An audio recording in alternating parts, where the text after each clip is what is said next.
Sobre nosso irmão José.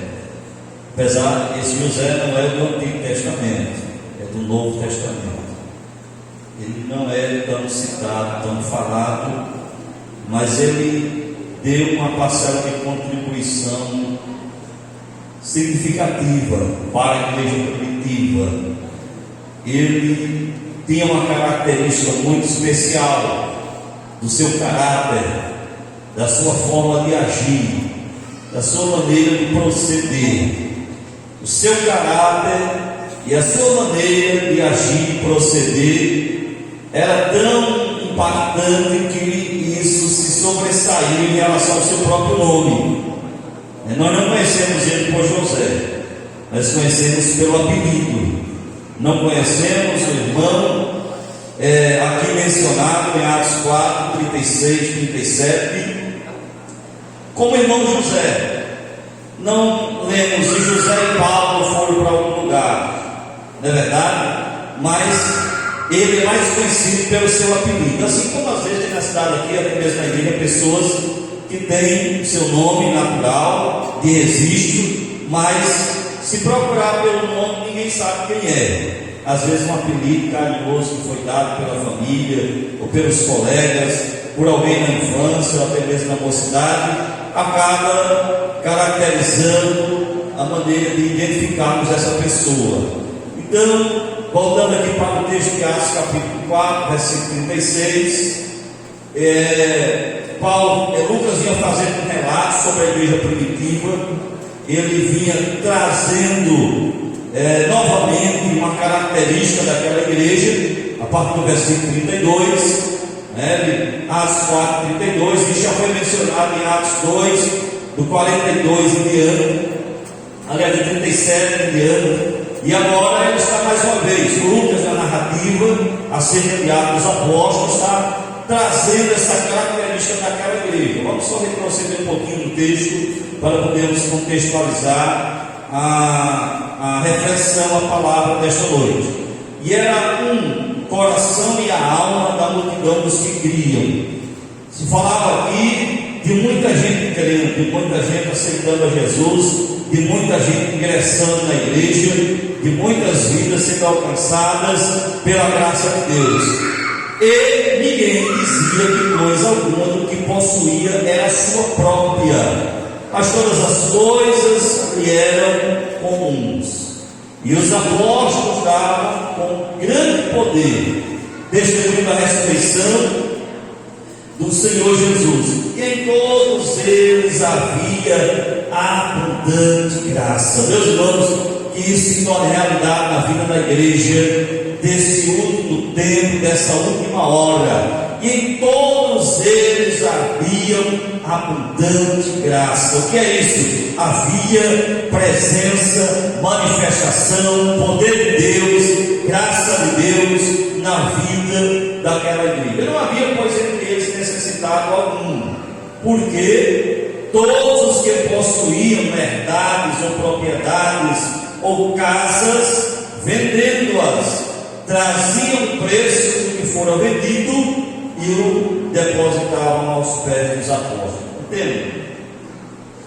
Essa narrativa aqui é de Atos 2, traz muitas vezes algumas interpretações complicadas e fora do contexto. Por exemplo, mais à frente, na narrativa do Novo Testamento, você vai encontrar Paulo, até mesmo aqui em Atos, mobilizando, ou igrejas se mobilizando para levantarem ofertas para essa igreja de Jerusalém e da Judeia, para os crentes que estavam passando por necessidade, por problema de escassez de alimentos. E alguém diz: não, mas isso se deu por causa dessa precipitação daquela igreja no início, em que diz que eles vendiam as propriedades ou as suas casas, traziam preço do que fora vendido e colocavam aos pés dos apóstolos para exatamente sanar essa necessidade. Isso é anterior a algo que aconteceu que depois trouxe essa fome ou essa escassez de alimento. Ele diz: repartia-se a cada um segundo a necessidade que cada um tinha. Então eu entendo que aqueles irmãos, eles faziam isso voluntariamente, não era doutrina, não era mandamento de imposição, não era algo cobrado pela igreja, não era taxativo, não era compulsório, era voluntário. E quando alguém tinha necessidade, a igreja se mobilizava para atender àquele necessitado. Não era que todos os crentes venderam as casas, todos os crentes venderam as propriedades, todos os crentes venderam seus haveres e ficou todo mundo sem nada. Não, até porque não tinha lógica se assim fosse, né? Não fazia sentido. E aí a narrativa do capítulo 4 conclui com a introdução do irmão José. Lucas diz então, ele está dando uma coisa bem no coletivo. A igreja fazia isso, na igreja não tinha isso, a igreja procedia assim, e aí no versículo 36 ele traz agora um personagem, que se torna um personagem bíblico, porque está registrado no texto bíblico. Então, José, você vai criar uma introdução aqui de uma forma bem. Parou a ideia e agora diz então José, apelidado pelos apóstolos de Barnabé, que traduzido é filho da consolação. Aí vai dizer quem ele era, diz o nome, diz o apelido, diz a sua descendência, levita, natural, o local de onde ele era, uma ilha chamada Chipre. Ele diz que ele possuía um campo, uma propriedade, vendeu-a e trouxe o preço e depositou aos pés dos apóstolos. Assim, o nosso Zezinho é apresentado na narrativa de Atos dos Apóstolos. Esse cidadão, e o seu nome de José é esquecido a partir de então, e ele é conhecido pelo apelido Barnabé, filho da consolação, ou aquele que é encorajador, alguém que na característica do seu caráter, das suas ações, Barnabé, até porque Barnabé não é um nome, é um apelido, filho, Nabé, a tradução do grego não dá bem essa ideia de filho da consolação, mas estar aqui, mas está dizendo que ele é um encorajador. E na narrativa de 4 de Atos até o capítulo 15, vai aparecer algumas referências a Barnabé e vai nos mostrar a característica, a maneira como esse irmão José, irmão Zezinho, Barnabé, ele se porta e ele atua de uma maneira muito importante na história da igreja primitiva. Barnabé, ele se destaca, ele não era do colegiado dos apóstolos, mas ele se destaca como alguém que realizou um trabalho muito interessante. E trazendo para os dias atuais, irmão, nós precisamos de alguns Barnabés na igreja. E nós vamos mostrar por que durante a explanação dessa palavra. Por que precisamos de alguns Barnabés, alguns irmãos Zezinho, José, alguns irmãos comuns. Aqui José é uma pessoa comum, irmão. Não tem nada de especial na pessoa de José. Apelidado de Barnabé. Era um irmão que ele se convertiu a Cristo, mas o primeiro traço do seu caráter é que ele era uma pessoa muito generosa. Assim a Bíblia apresenta ele com poucas palavras. Ele possuía uma propriedade, vendeu-a, trouxe o preço, depositou aos pés dos apóstolos. Todo o que ele conseguiu com aquela propriedade, ele passou para os apóstolos para administrar em relação àquele padrão que a igreja estava seguindo. Aí Lucas faz um contraponto.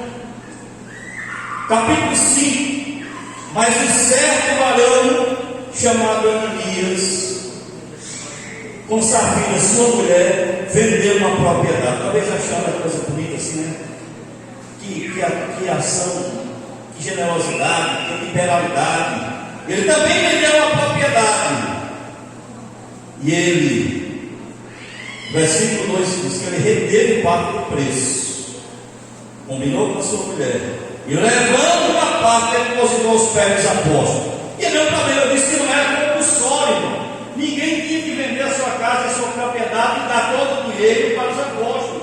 Não era obrigatório, não era taxativo, não era compulsório, mas Ananias vendeu também. mas a motivação estava errada, equivocada. Ele podia dar 10%, 20%, a metade e ficar, não tinha nenhum problema, porque era voluntário. Mas o que foi que Ananias fez? Levou uma parte, apresentando como se fosse o todo. E aí houve uma repreensão aqui muito severa da parte de Deus para Ananias e a sua esposa. Por quê? Talvez, mas Deus foi muito rígido aqui. Por que o Senhor tratou com uma severidade tão grande a esse casal? Porque ele vendeu a propriedade também, reteve parte do preço, combinou com a sua esposa, levou uma parte, depositou os pés dos apóstolos, mas como se fosse todo o valor. Disse então Pedro: Ananias, porque encheu Satanás o teu coração? Naquela mesma hora Pedro teve o discernimento, a revelação dada por Deus, de que Ananias estava agindo ali com mentira, com engano, né? Estava agindo de uma forma a tentar enganar a Deus. Ele podia até enganar a Pedro, mas o Senhor não permitiu que Ananias fizesse aquilo, usando a mentira, o engano. Deus revelou a verdade para o apóstolo Pedro. Ele disse: por que Satanás encheu o teu coração? Para que mentisse? Você não mentiu a mim, você mentiu ao Espírito Santo. E a Bíblia diz que ele pereceu por causa disso. Então, nós vemos que o Zezinho, fez a coisa certa, com a motivação certa, entregou a parte da fazenda, da casa, da propriedade, do campo que ele vendeu, de uma maneira integral. Então, quem foi esse Barnabé? Quem é esse cidadão que Lucas introduz aqui na narrativa do livro, que é o seu segundo tratado, que é Atos dos Apóstolos? Então, Barnabé diz que há aproximadamente 29 citações aí no Novo Testamento, alguns dizem que são 34 citações, possa ser que tenha citações indiretas, mas pelo menos 29 citações há acerca do irmão Zezinho, do irmão Barnabé no Novo Testamento. E nós já vimos o significado do seu nome, Filho da Consolação. Vimos aqui como ele é introduzido. Vamos andar um pouquinho adiante para Atos, capítulo de número 9. E aí é exatamente a narrativa do testemunho da conversão de Saulo, quando ele teve um encontro com Jesus no caminho para Damasco, né? Quando ele é alcançado pelo Senhor Jesus de uma forma sobrenatural, e Jesus se apresenta para ele como Senhor e Salvador, e pergunta: Saulo, Saulo, por que você me persegue? Toda essa narrativa que nós já conhecemos. Quando nós chegamos em Atos 9:19, ele já havia passado pelos processos, já havia recebido a visita do servo de Deus, que foi orar por ele, e ele diz assim: tendo comido, ficou confortável, esteve Saulo alguns dias com os discípulos que estavam em Damasco. Perceba, Saulo foi para Damasco para perseguir essa igreja, para perseguir esses discípulos, e agora ele estava com os discípulos pregando, anunciando. Jesus reverteu o quadro, Jesus operou algo tremendo. O Saulo perseguidor agora passa a cooperar com aquela igreja que estava em Damasco. A Bíblia diz no versículo 20: e logo nas sinagogas pregava Jesus e dizendo que este era o Filho de Deus. Paulo teve um encontro real com Jesus, se converteu e entendeu a graça de Deus, e ele começa a pregar ali em Damasco, começa a falar acerca da palavra. Quando você chega no versículo 23, tendo passado muitos dias, os judeus tomaram conselho entre si para o matar, os judeus lá de Damasco, aqueles que eram convertidos ao judaísmo, vendo que ele era antes o perseguidor, concordava com a doutrina dos fariseus, era o perseguidor da igreja, agora ele era um pregador da igreja, pregando o evangelho. Tendo se passado muitos dias, e aí a gente não pode precisar exatamente quantos dias, mas se passaram esses dias, e aí diz que eles armaram ciladas. E no versículo 26 desse capítulo 9, e quando Saulo chegou a Jerusalém, saiu de lá para perseguir a igreja de Damasco. Paulo tem um encontro com Jesus no caminho para Damasco, para nós entendermos. Paulo se converte, Paulo começa a pregar em Damasco. Os judeus de Damasco agora querem matar a Paulo, armam ciladas para que pudessem prender ele e matá-lo de uma forma legal, não era assim de uma forma como se fosse um linchamento. Eles queriam prender e depois matá-lo, considerando um traidor. E aí, Paulo agora ele volta para Jerusalém. Quando ele chega em Jerusalém, ele procura se ajuntar aos discípulos. Imagina aí a cena, irmão. Esse mesmo Paulo que perseguia os crentes, esse mesmo Saulo que consentiu na morte de Estevão, quando ele foi martirizado, disse que ele pegou ali as roupas que estavam ali, foram lançadas aos seus pés, quando Estevão foi martirizado por causa da sua fé, e agora ele volta para Jerusalém. Ele não podia voltar para o seu antigo grupo religioso, porque ele era um líder, perseguidor voraz da igreja, mas agora ele não estava vindo para perseguir, ele estava vindo para congregar a igreja de Jerusalém, estava vindo para visitar os discípulos. Então Paulo não foi recebido por nenhum dos grupos, ele não podia voltar para as sinagogas, para o meio dos fariseus, porque ele era um traidor, considerado traidor da religião, da crença e do propósito que ele havia empreendido, e perseguia a igreja, perseguia o caminho, como ele chamava. E aí ele vai procurar quem? Ele vai procurar a igreja. Versículo 26: procurava juntar-se aos discípulos, mas todos o temiam. O povo tinha medo de Paulo, os crentes tinham medo de Paulo, misericórdia. Agora ficou pior, porque agora ele está se disfarçado, agora ele está se fazendo que é crente, que é para pegar a gente de uma maneira, não é pegar nós todo mundo de uma vez. Ele agora vê uma outra estratégia, ele agora está dizendo que é crente, mas a gente não acredita que esse homem é crente, não, esse homem não é crente, não. Não confiamos nele, não acreditamos na sua conversão. E aí ele fica nessa encruzilhada, né? Porque eles não creram que ele fosse discípulo de Jesus. Quem vai intervir na situação? Quem? O irmão Zezinho. O irmão Zezinho vai aparecer no cenário. Versículo 27. Só que não vai dizer então José, vai dizer então Barnabé.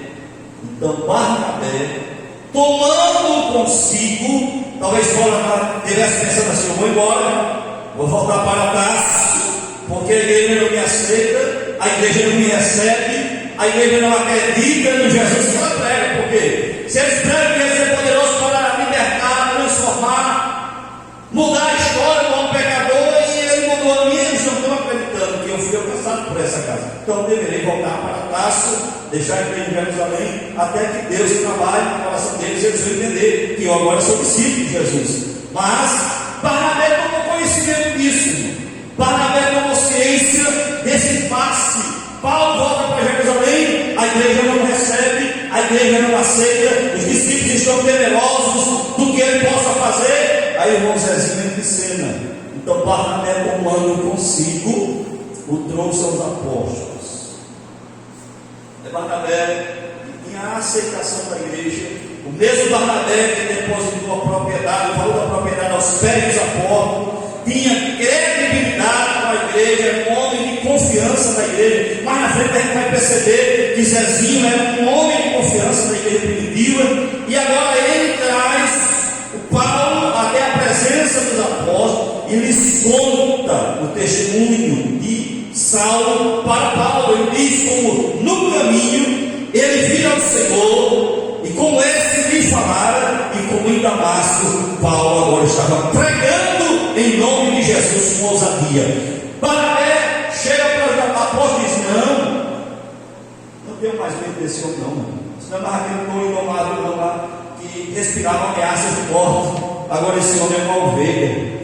Ele passou de todo indomado, porque a expressão da diz que ele respirava ameaças de morte. No original quer dizer que ele estava enfurecido como um touro selvagem, que parte para cima da presa, para destroçá-la, para matá-la. Assim é o sentimento do coração de Paulo. E Jesus pega esse coração cheio de ódio, de perseguição pela igreja, e transforma esse Saulo em Paulo, em uma ovelha, em um discípulo, em um pregador do Evangelho. Perceba, irmão, que as pessoas pessoas que aceitam Jesus, elas precisam de Barnabés para ajudá-las a introduzi-las na igreja. Perceba que os nossos convertidos precisam de Barnabés que possam cuidar, que possam orientar, que possam acompanhar, que possam conduzir essa pessoa, que possam acreditar na conversão dessa pessoa. Às vezes alguém aceita Jesus e diz: eu não acredito naquilo. Fulano, eu não acredito que ele é crente. Duvido de Odó, ali eu conheço, coração ruim, ali uma alma ruim. E aí, parece que a igreja lá de Jerusalém que não acreditava que Saulo pudesse ser alcançado pela graça de Deus. Então, Barnabé é esse encorajador. Barnabé é essa pessoa que ele percebe, ele olha e vê uma situação e ele intervém. Ninguém se preocupou com Paulo, nem os apóstolos, nem os discípulos que eram mais próximos, nem a liderança da igreja. Ninguém se preocupou em averiguar a situação, em ver a situação. Barnabé falou: não, peraí, preciso entrar nesse processo aqui, eu preciso dar minha contribuição. E ele é quem introduz Paulo ali na igreja em Jerusalém. Aí você no versículo 28 em diante. E andava com eles em Jerusalém, entrando e saindo. E Paulo falava ousadamente no nome de Jesus. Falava e disputava também contra os gregos, mas ele procurava matá-lo. Agora você vê que tudo que Paulo infringiu a igreja, ele passa a viver agora. Porque a palavra do Senhor é fiel, irmão. O que foi que Jesus disse a Paulo quando ele o encontrou no caminho de Damasco? Você é para mim um vaso escolhido. Amém. Que bom saber que você é um vaso escolhido. Amém? Não é assim? Quando você escuta essa palavra, meu servo, minha serva, você é um vaso escolhido. Aí a outra parte do versículo diz: eu vou lhe mostrar o quanto você deve padecer por causa do meu nome. Paulo sofreu. Ele já estava sofrendo ameaça de morte, sofreu em Damasco, sofreu em Jerusalém. A igreja não aceitou. Os gregos queriam matá-lo. Versículo 30: sabendo, porém, os irmãos o acompanharam até Cesareia e o enviaram para Tarso. E aí ele foi para Tarso, para o seu lugar. Vamos prosseguir avante, onde é que Zezinho vai aparecer de novo na narrativa de Atos. Atos capítulo 11. Não consegui nem o roteiro que estava aqui, o tempo passa rápido. Atos 11 e 19, só para a gente entender como é que Zezinho vai aparecer de novo na história. Barnabé. E os que foram dispersos pela perseguição que sucedeu por causa de Estevão. Quando Estevão ele foi martirizado, a igreja foi dispersa, uma grande perseguição, e a igreja teve que sair de Jerusalém à força, irmão. A igreja teve que sair do lugar de conforto, a igreja teve que deixar o lugar ali de origem, deixar a sua Jerusalém, deixar a sua casa, porque havia uma ordem dada em Atos 1:8: recebereis a virtude do Espírito Santo que há de vir sobre vós, e sereis testemunhando em Jerusalém. E a igreja só entendeu isso: tanto em Jerusalém, tanto em Jerusalém, tanto em Jerusalém, tanto em Jerusalém, tanto em Jerusalém. Não queria sair de Jerusalém. A igreja não entendeu que tinha que ir à Judéia, a Samaria e até aos confins da terra. A igreja ficou em Jerusalém. Atos 8. Mas quando chega a Atos 8:1, aí se desenvolve uma grande perseguição contra a igreja, porque eles perceberam quando eles martirizaram Estevão, mataram a Estevão a pedra, já desagradaram tanto as autoridades religiosas como as autoridades políticas daquela época. E aí se desencadeou uma grande perseguição contra a igreja primitiva. E aqueles que foram dispersos pela perseguição que sucedeu por causa de Estevão caminharam até a Fenícia, Chipre e Antioquia, não anunciando a ninguém a palavra, senão somente aos judeus. Ainda estava com essa mentalidade bem voltada para dentro, só os judeus eram evangelizados. E havia entre eles alguns varões de Chipre, de Cirene, os quais, entrando em Antioquia, eles não pregaram aos judeus, eles falaram aos gregos. Eles pregaram para os gentios, anunciando o Senhor Jesus, e a mão do Senhor era com eles, e grande número creu e se converteu ao Senhor. E a igreja de Jerusalém começa a ouvir essa notícia: olha, tem gentios crendo em Jesus, tem gentios sendo batizados pelo Espírito Santo, tem gentios recebendo milagres, tem pessoas de outras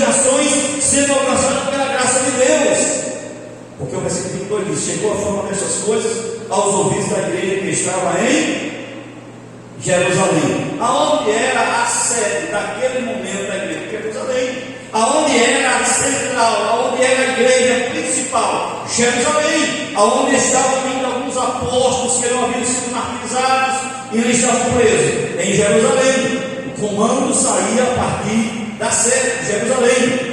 E o que foi daquela igreja de Jerusalém, ela resolveu fazer? Ela está precisando saber, ter consciência, averiguar o que estava acontecendo. E enviaram o irmão Zezinho até Antioquia. Quem foi escolhido para ir para Antioquia? Barnabé. Por isso eu disse que Barnabé é o homem de confiança da igreja em Jerusalém.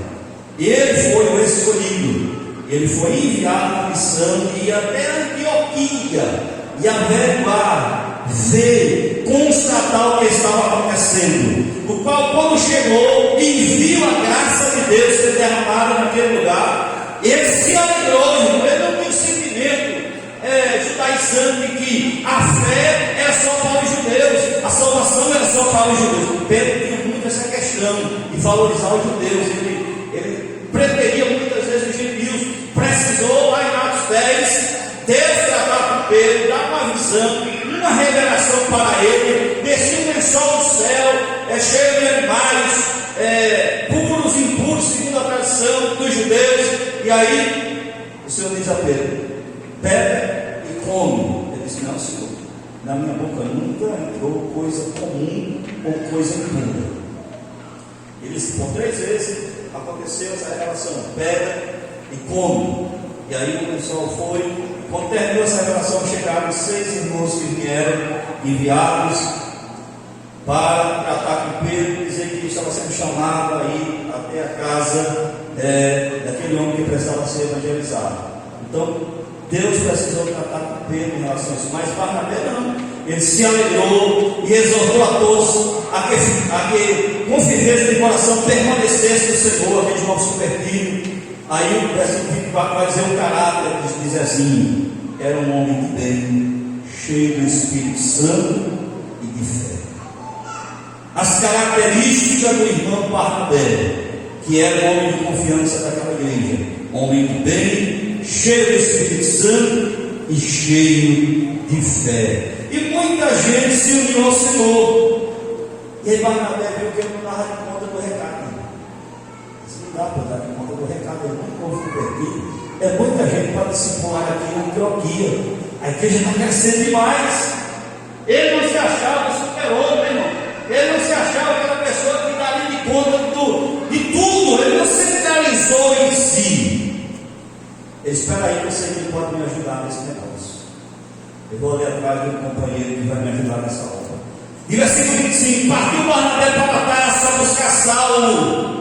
Só buscar Saulo, vou buscar ele porque ele vai me ajudar nessa grande obra aqui agora, que está se instalando na cidade de Antioquia. Ele podia ficar lá e depois voltar para Jerusalém, depois de 1 ano, 2 anos, dizer: eu plantei aquela igreja, eu pastoreei, eu fiz discípulos, eu fiz uma grande obra ali, aquela obra ali está ali porque Barnabé se dedicou, se sacrificou, porque Barnabé fez ali. Barnabé não tinha sentimento, ele não tinha sentimento. Apesar de ser um homem cheio de fé, ser um homem cheio da presença do Espírito Santo, ele sabia que precisava de companheiros ao seu lado. Todos nós precisamos de companheiros ao nosso lado. Em dado momento, em uma carta de Paulo, ele estava muito triste, se sentindo sozinho, se sentindo nas ondas, e ele recebe a visita de um dos seus amigos. Se você lembra se foi Tito ou se foi Epáfras, por outro. E ele, quando recebe aquela visita na prisão, ele se alegra, ele louva a Deus, ele coloca na carta: ele estava muito abatido, eu estava muito triste, mas essa visita me trouxe alegria. Nós precisamos de companheiros que estejam do nosso lado. E aí o Zezinho foi para Tarso e, achando, o conduziu para Antioquia. Até aqui quem me dera é Barnabé, sim ou não? Para Paulo se aceita na igreja de Jerusalém, quem foi que conduziu o processo? Barnabé. Para que Paulo pudesse chegar até Antioquia, quem conduziu o processo? Barnabé. Barnabé está na liderança, ele tem esse espírito de liderança, essa capacidade de liderar, de conduzir pessoas, de encorajar pessoas, de agregar pessoas. Ele é um homem aglutinador, ele junta, ele tem a capacidade de conduzir pessoas a seguir um projeto de Deus. E aí ele trouxe o Saulo, que é Paulo, para Antioquia. O que foi que eles fizeram ali? Versículo 26. Sucedeu que todo um ano eles se reuniram naquela igreja. Você vê que foi que Barnabé foi fazer em Antioquia? Vocês não se lembram? O que foi que ele foi fazer lá? Fazer uma checagem. Foi uma visita somente para ver o que estava acontecendo. E o que foi que ele fez? Ele ficou lá. Entendeu o que era necessário. Barnabé era esse discípulo que ele sabia que havia uma necessidade, ele não protelava a questão.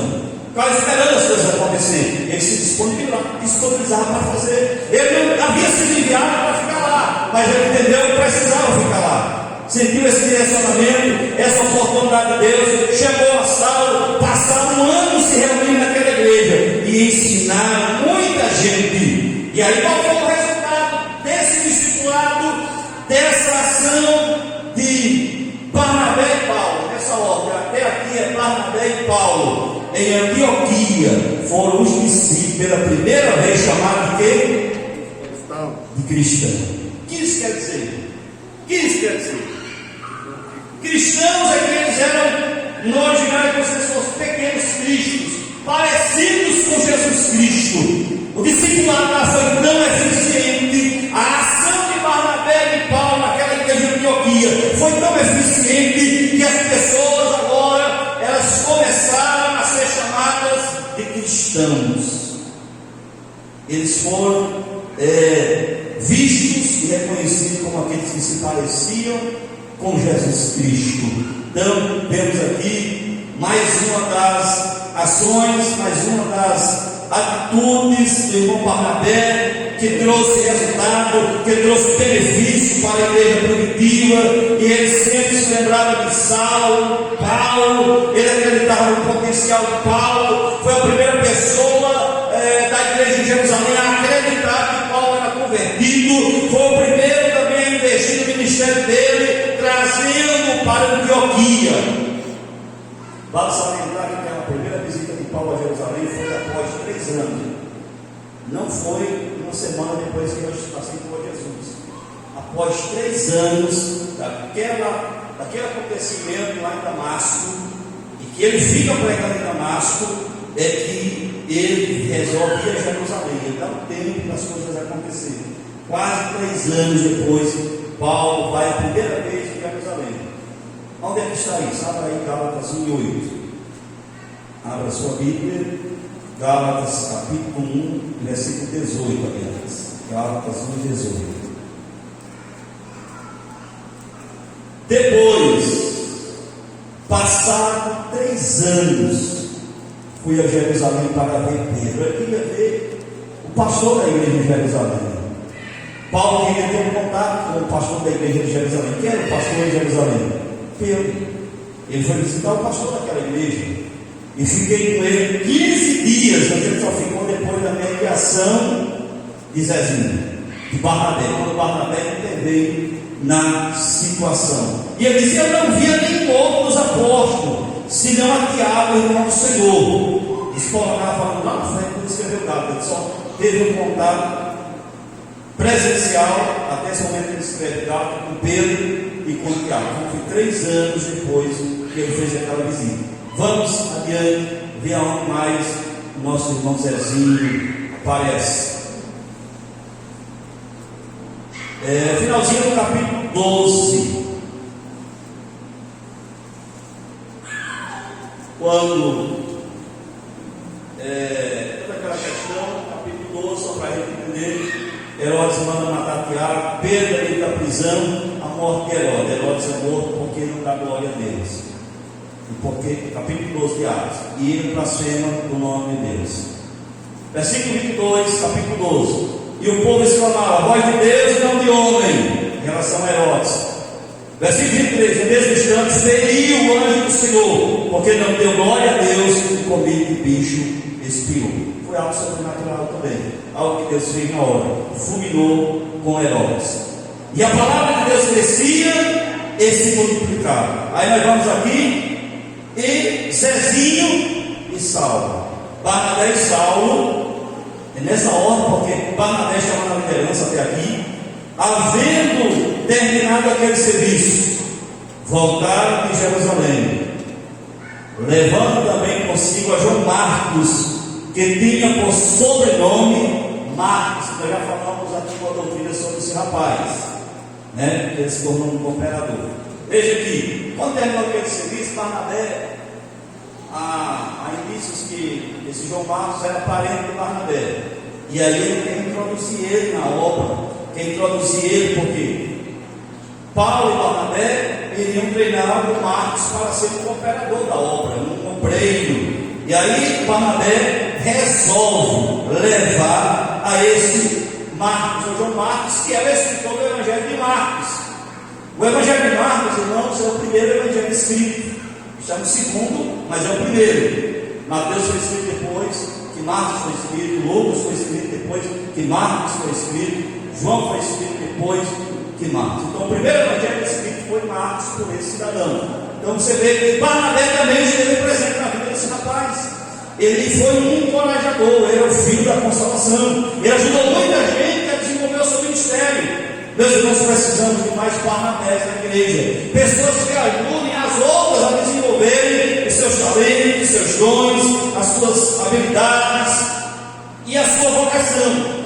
Quando se chegar no capítulo 13 de Atos, nós vamos ver que Zezinho está aqui na igreja de Antioquia. Atos 13. Aqui se passa algum tempo, desse final do 12 para o capítulo 13. Na igreja que estava em Antioquia, estou lendo Atos 13, 1. Havia alguns profetas e doutores, a saber, quem está na lista do primeiro nome? Zezinho. Irmão José aparece. Barnabé era profeta.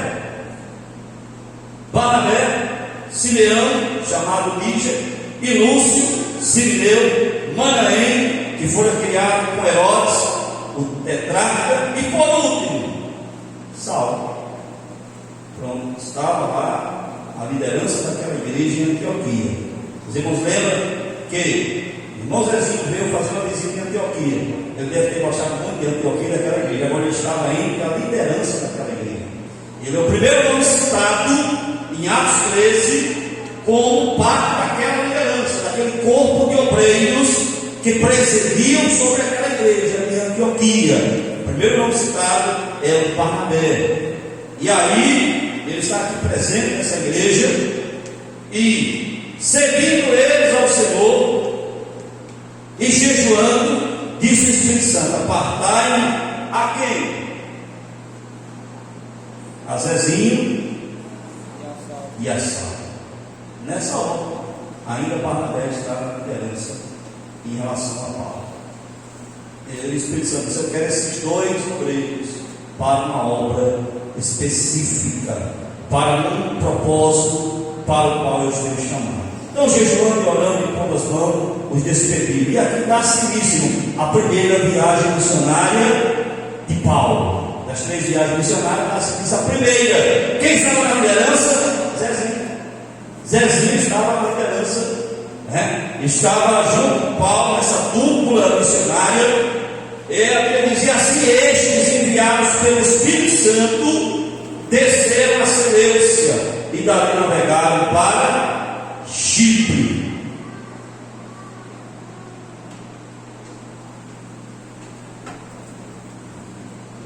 Então nós vamos ver todo o desenvolvimento aqui da vida ministerial do irmão Barnabé. Ele vai nessa viagem missionária juntamente com Saulo, um homem grandemente usado por Deus. Já havia ajudado a Saulo, já havia ajudado a igreja de Antioquia, junto a João Marcos ali, a equipe, amém? E aí vemos Deus usando a vida de uma pessoa comum, uma pessoa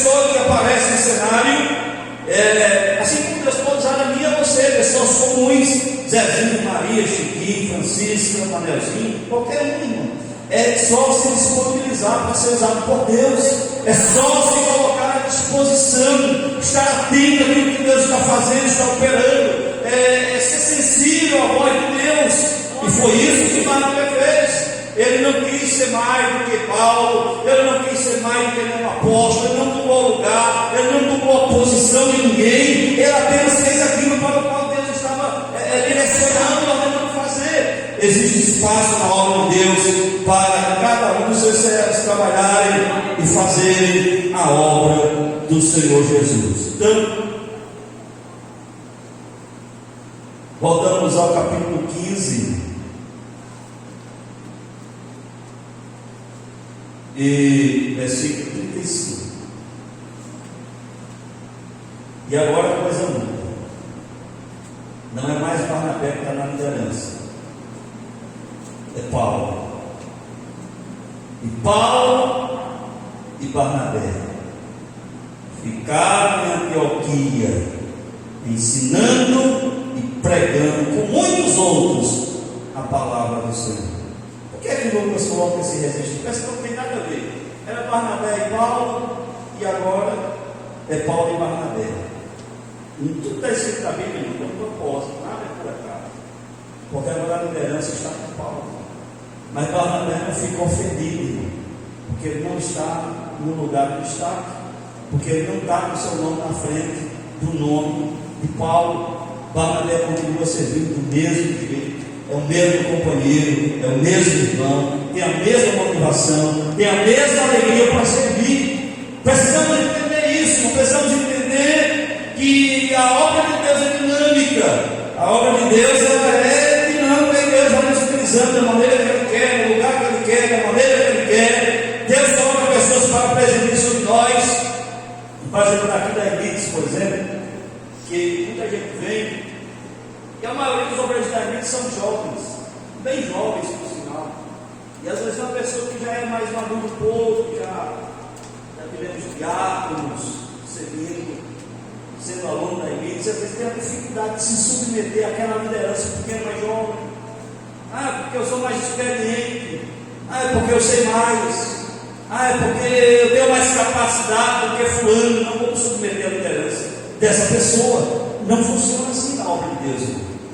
Começou com Barnabé conduzindo Paulo, e agora Paulo está na liderança, e Barnabé está sendo liderado, e ele continua servindo ao Senhor com alegria. Nós passamos por esse sentimento que tem no coração do Zezinho, de Barnabé, de servir aonde Deus nos colocar, porque o que é honroso não é o local a partir do qual você serve. O honroso é a maneira e a motivação pela qual você serve. Como você serve a Deus, como você se coloca à disposição do Senhor. E agora, tanto falar em Zezinho, rapaz, esse homem era quase perfeito. Não, a Bíblia também mostra. Paulo e Barnabé eram muito próximos na obra. Mas versículo 36 diz: alguns dias depois, disse Paulo a Barnabé, porque Paulo era o líder: tornemos a visitar os nossos irmãos por todas as cidades. É a segunda viagem missionária.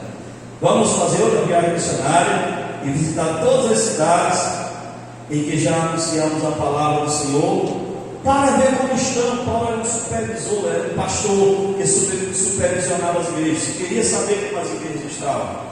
Barnabé aconselhava que ele tomasse consigo a João, chamado Marcos. Mas a Paulo parecia razoável que não tomasse consigo aquele que teve com filhos que tinha apartado deles e não nos acompanhou naquela obra. E versículo 39: tal contenda houve entre eles. Houve uma discordância. E a Bíblia é muito clara. Por que a Bíblia não omitiu isso, não escondeu isso? Porque há discordância entre pessoas muitas vezes em relação à obra, em relação. Barnabé queria dar mais uma chance aos Marcos. E Paulo disse: não aceitei na minha vida, não. Ele já furou em uma viagem. Estava numa viagem missionária com a gente e nos abandonou. No meio do processo, ele foi-se embora.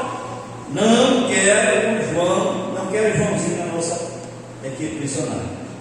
E Barnabé disse: não, vamos levar, vamos dar a segunda chance, vamos ajudar. Ele é um obreiro, ele precisa ter experiência, precisa crescer. Tal contenda houve entre eles que se apartaram do outro. Barnabé levando consigo a Marcos, navegou para a China. O que é que aprendemos com Barnabé aqui? Tinha uma missão diante de Barnabé, ir mais Paulo e visitar as igrejas. Isso é importante, sim ou não? Mas Barnabé disse que Marcos também é importante. Mas mais importante do que ir a viagem é eu cuidar do João Marcos. E ele, como era muito encorajador, um pacificador, um ajudador, alguém que se disponibilizava a ajudar alguém que precisasse dele. Ele disse: Paulo, vá à sua viagem missionária, eu vou ficar com o João Marcos, eu vou ajudar esse menino, não vou deixar de se perder não, eu vou ajudar. O que é que aprendemos? Que para Barnabé, mais importante do que o que nós fazemos são as pessoas com as quais nos convivemos. Às vezes valorizamos mais o fazer, valorizamos mais as funções, o trabalho que tem que ser feito, e deixamos para trás as pessoas, nos esquecemos do valor das pessoas. E Barnabé, por você, esse filho da consolação, esse encorajador, ele disse: eu não vou desistir de João Marcos. E aí eles prosseguiram viagem. Paulo foi para um determinado lugar, mais alguém, ele ficou com João Marcos. E nós entendemos que Deus utiliza mais uma vez a vida do Zezinho para abençoar a vida do João Marcos. E no versículo 40, Paulo tendo escolhido a Silas, partiu encomendado pelos irmãos a graça de Deus, e foi a sua viagem, prosseguiu a sua viagem. Vamos ler 1 Coríntios 9 e 6. Aqui eu já tive o encerramento, nós temos uma oração para fazer nesta noite. 1 Coríntios 9 e 6, onde Paulo vai falar sobre Barnabé. Ele está falando sobre a liberdade, os direitos dos apóstolos. Ele diz: ou sou eu e Barnabé não temos direito de deixar de trabalhar? Porque ele e Barnabé trabalhavam para se sustentar na obra, eles trabalhavam com suas próprias mãos. Gálatas 2:1, nós já lemos aqui alguma passagem de Gálatas, vamos voltar lá, ler capítulo 2, versículo 1. Gálatas capítulo 2, versículo 1. Depois, passado 14 anos, subiu outra vez a Jerusalém com Barnabé, levando também comigo Tito. Segunda visita de Paulo a Jerusalém. 3 anos ele foi, depois com 14 anos ele volta a Jerusalém, mas o seu amigo de trabalho já tinha acontecido esse problema da viagem missionária, então eles não tiveram nenhuma deficiência em resolver esse contratempo. Amém? Versículo 9 também do capítulo 2 de Gálatas. Conhecendo que Águas, Cefas e João, que eram considerados como as colunas, a graça que se me havia dado, deram as destas em comunhão comigo e com Barnabé, para que nós fôssemos aos gentios e eles a circuncisão. Então, uma divisão da missão para os judeus, para os gentios. Versículo 13. E os outros judeus também dissimulavam com ele, Pedro, de maneira que até Barnabé se deixou levar pela sua dissimulação. Foi quando Paulo esteve lá presente, e tinha judeus e tinha gentios, e Pedro puxando a sardinha para os judeus, dissimulando a questão da circuncisão. Paulo, vendo também que Barnabé estava seguindo a dissimulação, ele teve que repreender a Pedro na frente de todos. Então, mais uma vez, vemos a maneira como Paulo está orientando. Por fim, Colossenses 4 e 10. Colossenses 4 e 10, aqui nós fechamos. Tem muitas outras referências. Nós queremos fechar aqui. Colossenses 4 e 10. Aristarco está preso comigo, vos saúde. E Marcos era o que de Barnabé? O sobrinho de Barnabé, acerca do qual já recebeste mandamentos, Se ele for ter convosco, recebei. Então ele foi, Barnabé investiu na vida de Marcos. Marcos se tornou um obreiro, um cooperador. Depois o próprio Paulo, ele reconhece que o João Marcos se tornaram um obreiro, um servo de Deus, e diz que devemos, que aquela igreja devia receber. Então não precisamos de mais Barnabés, que valorizemos as pessoas, que nos doemos, que possamos ajudar, possamos ser encorajadores. Precisamos de encorajadores na obra de Deus. Precisamos de pessoas que estendam as mãos para ajudar, para abençoar aqueles que passam por dificuldade em algum momento. Amém? Então fica esta palavra. Você depois pode procurar na sua Bíblia, na concordância. Você vai ver várias referências sobre esse irmão Zezinho, irmão Barnabé, que contribuiu. Foi um amigão, um parceirão de Paulo, um parceiro de João Marcos. Foi um homem grandemente usado para abençoar a igreja em Antioquia. E nós podemos seguir o seu exemplo no nome do Senhor Jesus. Amém?